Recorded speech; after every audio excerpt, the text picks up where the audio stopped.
a Justiça Eleitoral, os auditores da Justiça Eleitoral, é fazer um trabalho de devassa das contas do candidato para justamente evitar desvio de dinheiro público. Então tem um compromisso muito grande da Justiça Eleitoral, do Ministério Público Eleitoral, né, dos servidores públicos que trabalham na Justiça Eleitoral justamente nesse sentido. Evitar qualquer tipo de desvio, né, dos fundos públicos. Isso quer dizer? No final, que melhorou. Melhorou. Resumidamente, isso não melhorou. Não tem como negar que melhorou. Nesse ponto, sim. Tá?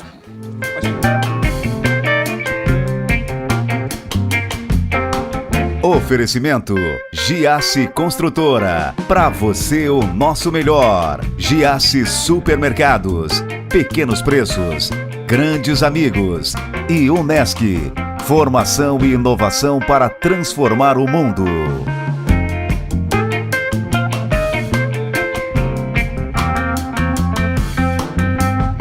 Ele é doutorando e mestre em Direito, especialista em Direito Eleitoral. Eu tenho o prazer de receber o professor Luiz Conte. Tudo bem, professor? Tudo bem, mano? Tudo bem, os seus ouvintes? Não, ouvintes hoje é na rádio. Agora é mania da rádio. Telespectadores. Telespectadores, é mania de rádio. Vem cá, professor, por que Direito Eleitoral? É paixão?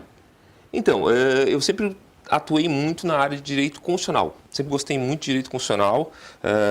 Constitucional é o nosso direito? É o direito, estudo da Constituição. Né?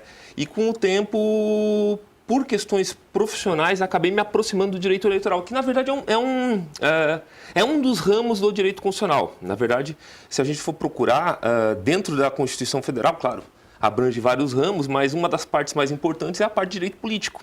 Partidos políticos, organização do sistema político. Né? E a partir disso eu comecei a tomar gosto pelo direito eleitoral. Então eu saí da Constituição, que era um macro, e fui porque dá mais grana? Trabalhar para política? Ajuda também. Ajuda também, mas bacana. É um ponto importante, obviamente. Bacana, pô.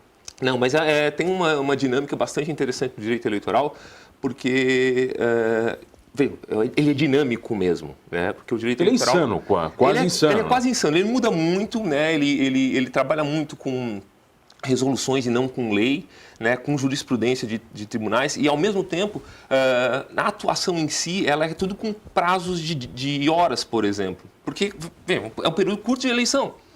Né? Então, geralmente, os prazos para o advogado, ele é contado em horas. Mas nem todo advogado se dá bem com esse tipo de procedimento, né, professor? Exatamente. São especialidades muito distintas. Na verdade, o grande dilema, na verdade, do direito eleitoral e do direito público em geral, né, é que ele exige um grau de especialização, de estudo. Não que nos outros ramos do direito não existe também, mas é que são nichos ainda bem pouco explorados dentro do direito. Não vai encontrar, por exemplo, a mesma quantidade de cursos de direito eleitoral que tem, por exemplo, para direito do trabalho. Para ter uma ideia, várias universidades adotam o direito eleitoral apenas como uma disciplina optativa, né, e não uma disciplina obrigatória. Então, o aluno geralmente nem tem contato com o direito eleitoral na graduação. Ele vai ser obrigado a se especializar depois numa pós-graduação e buscar livros, e que foi mais ou menos a minha situação também. Eu fui estudar direito eleitoral a partir de doutrina, a partir de manuais. Eu não tive isso na faculdade, né? E não fiz uma especialização específica para o direito eleitoral. Você teve que aprender a gente aprende na marra. Na força, vai na marra. Exatamente, vai aprendendo na marra. Ô, Conte, se a gente pegar o direito eleitoral nos últimos 10 anos, ele mudou muito. Do que podia, do que não pode, né? Os direitos dos partidos, os direitos dos próprios candidatos. Isso melhorou ou piorou? E a minha pergunta, eu acho que ela tem dois viés. Ela melhorou ou piorou para o povo e melhorou ou piorou para os partidos e para os candidatos? Eu acho que a gente teve um engessamento nos últimos anos da legislação eleitoral. Tem-se muito medo da eleição. O Brasil se caracterizou por um período político bem grande, um período histórico, na verdade, bem grande, em que a gente duvidava muito da idoneidade das eleições. Né? Se as eleições eram ou não, refletiam ou não a vontade do eleitor, por questão de fraudes eleitorais. Treta. Era uma coisa, mutreta, na verdade. Mutreta brasileira. Mutreta brasileira. Então, com o tempo, que foi se criando toda uma legislação eleitoral para impedir a fraude. no voto, no pedido, na entrega de bens em troca de voto, né? O famoso, sei lá, dá um milhar de tijolo e eu voto em ti, né? Em troca do voto e tal. Showmício. Showmício, que era famoso também, que a gente ia assistir, eu nunca lembro, nunca esqueço, que em 1989, no meio da eleição, eu tinha 10 anos de idade, né? Eu lembro daquela eleição muito porque tinha um show do Luiz Caldas, que o Collor trouxe ali na prefeitura, ali na frente do teatro. E daí eu lembro que muita gente ficou emocionada com o Collor, que trouxe o Luiz Caldas. O Luiz Caldas, na época, cantava a abertura da novela Tieta. E daí muita gente acabou se convencendo em votar por causa disso. Mas assim, esse engessamento foi Chega a ser engraçado isso hoje. Hoje em dia... Hoje é engraçado, cara. Você ri disso, né? Mas tu vê como era a eleição, e nós não estamos falando de muito tempo atrás. Né? Se tu lembrar, e aí tem as tendências, né? Teve o showmício. Eu não lembro qual foi a eleição, eu acho que a eleição de 2003, que a tendência era aqueles bonecos dos candidatos na Avenida Centenário. Meu Deus do céu, Centenário era só boneco, lembra? Só boneco, exatamente. E agora isso acabou também. Né? Então, tem essas tendências. Só que esse engessamento, na medida que, claro, tornou hoje é muito mais crível o resultado das eleições. A gente pode dizer que as eleições refletem exatamente a vontade do eleitor, seja ela certa ou errada, né? Mas, ao mesmo tempo, ela criou uma série de empecilhos. Primeiro, a eleição ficou chata. Para quem... Para quem é candidato? Não só para candidato, para todo mundo. Para todo mundo. Para todo mundo a eleição ficou chata. Não tem mais interesse em eleição, porque os programas eleitorais, por exemplo, são super simples, não tem nenhum tipo de chamativo. A questão A exploração publicitária foi muito limitada. A publicidade foi toda limitada. O horário político, que era um espaço em que geralmente se expunha as ideias dos candidatos, hoje basicamente desapareceu. Até porque mudou a tecnologia, né? A gente também tem que pensar que hoje o celular ele tem um peso muito maior no cotidiano. Tu fica muito mais tempo no celular do que tu fica na frente da televisão, né? E a internet, né? Agora só o ano passado que se permitiu pela primeira vez propaganda paga na internet, então está mudando nas redes sociais, né? Mas assim, no geral, a eleição ficou chata e perigosa. Porque, e claro, para mim é bom, para os advogados que atuam na área eleitoral... Muito suscetível a erro? É muito suscetível a erro, porque o candidato fica toda hora com um peso na cabeça muito grande. Você está falando alguma coisa que não pode? Você está fazendo? Exatamente, questão de prestação de contas, questão de publicidade, quer dizer, uma atividade muito importante que o advogado eleitoral tem hoje em dia, por exemplo, é fazer palestra para os cabos eleitorais, para as pessoas que organizam a eleição, que fazem o dia a dia da eleição, para explicar o que pode e não pode.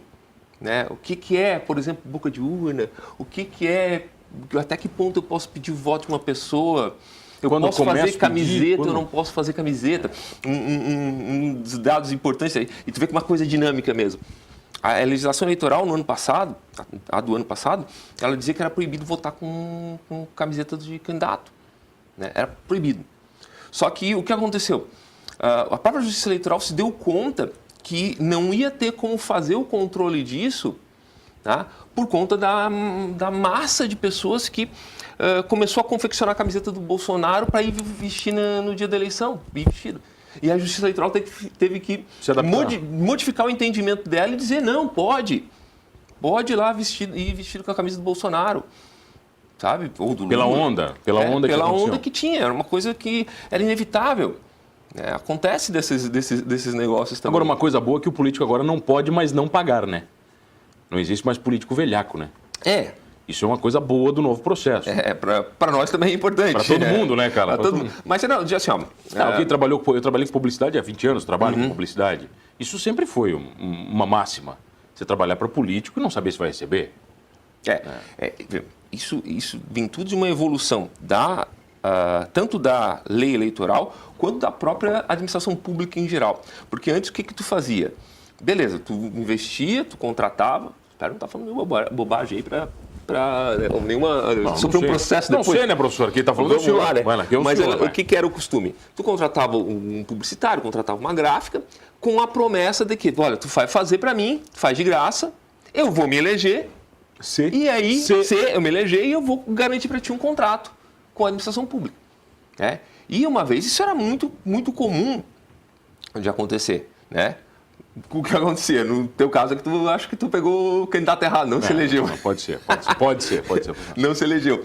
Mas de qualquer forma... eu como publicitário no geral do mercado. Sim, eu trabalhei muito pouco com política na minha vida de comunicação. Mas de fato era uma tendência. Hoje em dia não. Hoje em dia, até porque tem o fundo eleitoral, tem o fundo partidário e a prestação de contas ela é absolutamente precisa, assim, ó.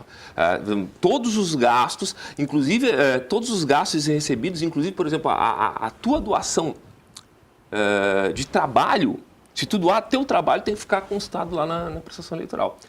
Tá?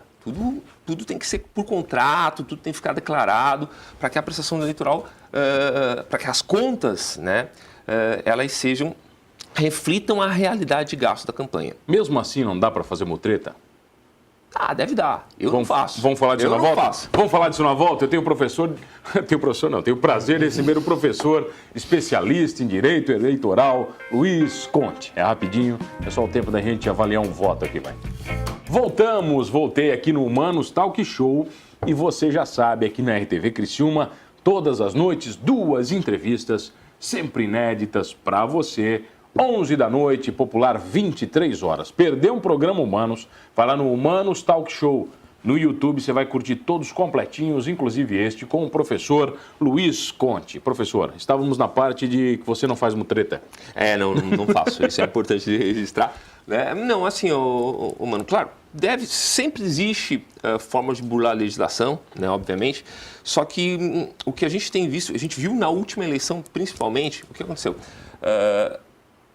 A fonte de fundo eleitoral na política brasileira sempre foi de 2 recursos. Tinha um recurso público, que era significativamente pequeno, que era o fundo partidário, né, além do horário eleitoral, que não deixa de ser um recurso público que é colocado à disposição do candidato, mas também tinha a possibilidade de conseguir doações, principalmente de pessoas jurídicas. Porque, no final das contas, a gente não tem no Brasil a cultura de doar para o candidato, né? Então, a gente eram grandes corporações, JBS, Odebrecht, etc., que acabavam investindo em diversos partidos políticos, diversos candidatos. Investindo, né? Não é doação, né? Era investimento. A palavra é essa. Era investimento. Doação, né? Porque qual é a razão da JBS estar investindo, 50 milhões de reais na campanha do Aécio Neves e 80 milhões de reais na campanha da Dilma? Estou chutando os valores. Né? Qual é a razão? Bom, do ponto de vista ideológico, nenhum. Porque senão tu não estaria doando para as 2 campanhas. Tu está doando para as 2 campanhas absolutamente porque tu tem um interesse de que essa doação de alguma forma se reverta, né, em benefícios políticos posteriores. O C, né? O C. No caso, ela pagou para os 2. Então... exatamente. Então, diminui a chance de derrota. Aumentou, né? Diminui a chance de derrota. E daí, o que aconteceu? Em 2016, o STF entendeu que esse tipo de doação de pessoas jurídicas era incompatível com a Constituição Federal. E a resposta, então, que o nosso sistema político deu, foi o quê? Foi justamente criar o tal do fundo eleitoral, o fundão eleitoral, né, que então transformou, vamos dizer, basicamente tornou públicas as verbas da campanha. Então, hoje em dia, grande parte do que é gasto em campanhas eleitorais é fundo público, é dinheiro público. Tá? Nós estamos pagando. Nós estamos pagando. Eu não acho que isso seja uma. Depois eu até posso voltar para isso. Mas, assim, então, beleza. O que aconteceu? Os órgãos de controle, então, ficaram mais atentos agora. Porque antes, quando o dinheiro era massivamente privado, não tinha uma preocupação muito grande dos órgãos públicos no controle de gastos, salvo para evitar que algum candidato abusasse desse poder econômico em relação aos demais. Hoje em dia não, como é dinheiro público, o que a gente tem visto é que a Justiça Eleitoral, os auditores da Justiça Eleitoral, fazer um trabalho de devassa das contas do candidato para justamente evitar desvio de dinheiro público. Então tem um compromisso muito grande da Justiça Eleitoral, do Ministério Público Eleitoral, né, dos servidores públicos que trabalham na Justiça Eleitoral justamente nesse sentido. Evitar qualquer tipo de desvio, né, dos fundos públicos. E isso quer dizer? No final, que melhorou. Melhorou. Resumidamente, isso melhorou. Não tem como negar que melhorou. Nesse ponto, sim. Tá? Mas Conde, você falou de uma coisa, por exemplo, que a eleição ficou mais chata. Né? Ficou. Mas é inevitável a gente entender hoje que o eleitor tem mais voz. A rede social deu muita voz para o eleitor. Mudou bastante. Isso mudou totalmente, porque você não tinha voz. Você tinha os veículos tradicionais que só te colocavam a informação e você não tinha como responder a essa informação. Hoje o eleitor, ele influencia muito mais uma eleição do que ele influenciava 10 anos atrás. Só que ao mesmo tempo, mano, concordo contigo plenamente, hoje em dia as redes sociais elas são uma ferramenta excepcional que o presidente da República, inclusive, foi o primeiro a tentar isso e se utilizou muito bem das redes sociais nesse sentido. Né? O que a gente vê até hoje, uma dificuldade, tu vê como o presidente da República tem facilidade de pautar temas fugindo da mídia tradicional só pelo Twitter. Só pelo Twitter, ele consegue fugir. Que a gente vê a Folha de São Paulo replicando o Twitter do presidente da República. Não é mais entrevista coletiva, é o Twitter do presidente da República. Né? Mudou completamente a forma de comunicação. E que tu vê que as outras forças políticas não conseguiram alcançar isso ainda. Então a gente vê que tem uma vantagem muito grande do grupo que está no poder hoje, do presidente da República e do pessoal que está em volta dele, de utilizar as redes sociais de uma forma muito benéfica, porque faz uma ligação direta com o eleitor. Tá? Só que, ao mesmo tempo, a imprensa, de alguma forma, também fazia uma filtragem do que era verdade e do que era fato e do que não era fato. Mas daí a gente pode entrar numa discussão eterna, professor. Beleza. Aí é uma discussão sem fim, né? Mas se realmente o poder deveria permanecer na mão da imprensa tradicional ou não, né? Não. Um questionamento nesse sentido. Eu nem discuto a questão do poder, mas o que a gente pode dizer é que nas redes sociais, e vejam, isso é fato, não tem como voltar ao status quo antes, não tem como voltar para o que era antes. As redes sociais são um fato inexorável da nossa vida, da nossa realidade, e nós temos que aprender a trabalhar com elas. Nós temos que ver as vantagens delas, por exemplo, essa possibilidade de comunicação direta com o eleitor, mas ao mesmo tempo temos que pensar em ferramentas para impedir que daqui a pouco informações deturpadas acabem influenciando na hora do voto. E isso é uma preocupação que a Justiça Eleitoral tem. Você tem grupo de família? Tenho. Tem, né? Tenho. Você tem tia, tio, vovó, mãe usando os grupos? É impossível controlar a informação deturpada, Conte. É impossível, pô.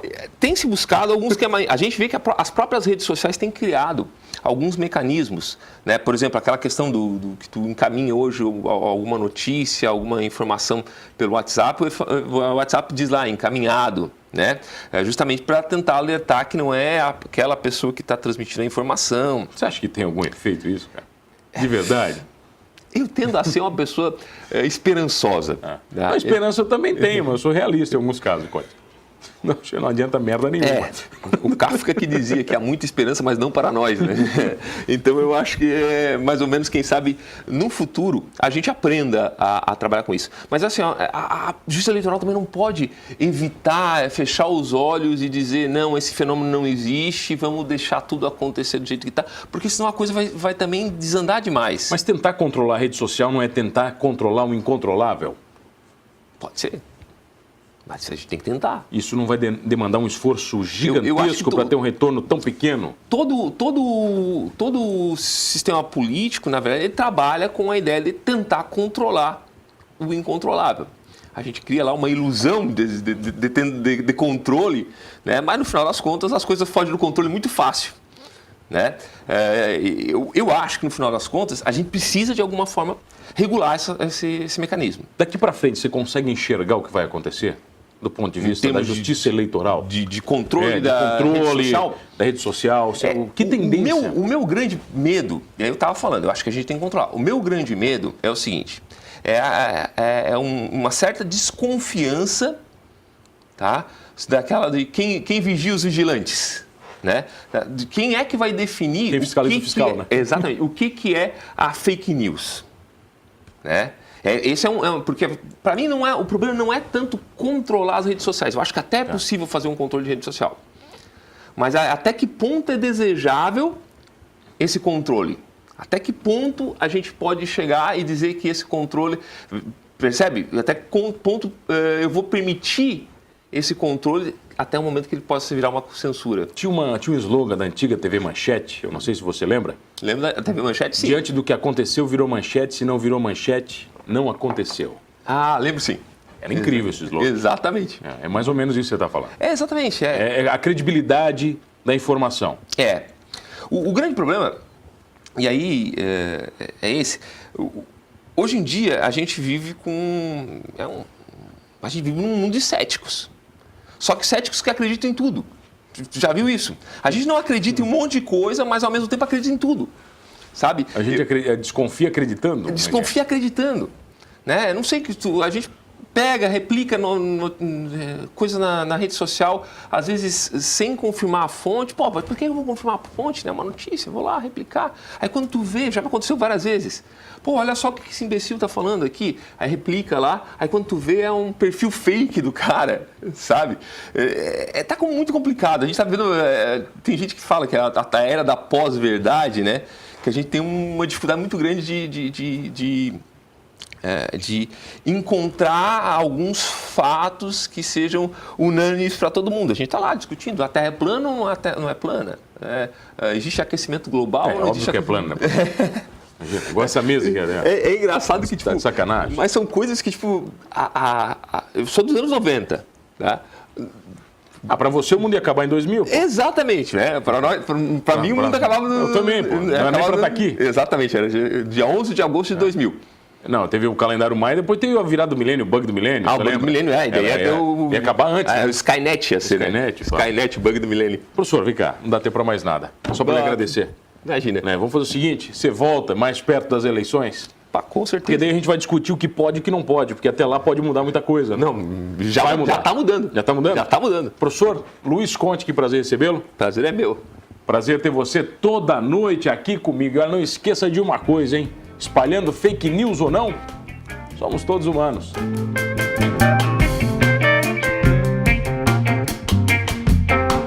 Oferecimento Giasse Construtora. Para você o nosso melhor. Giasse Supermercados. Pequenos preços. Grandes amigos. E Unesc. Formação e inovação para transformar o mundo.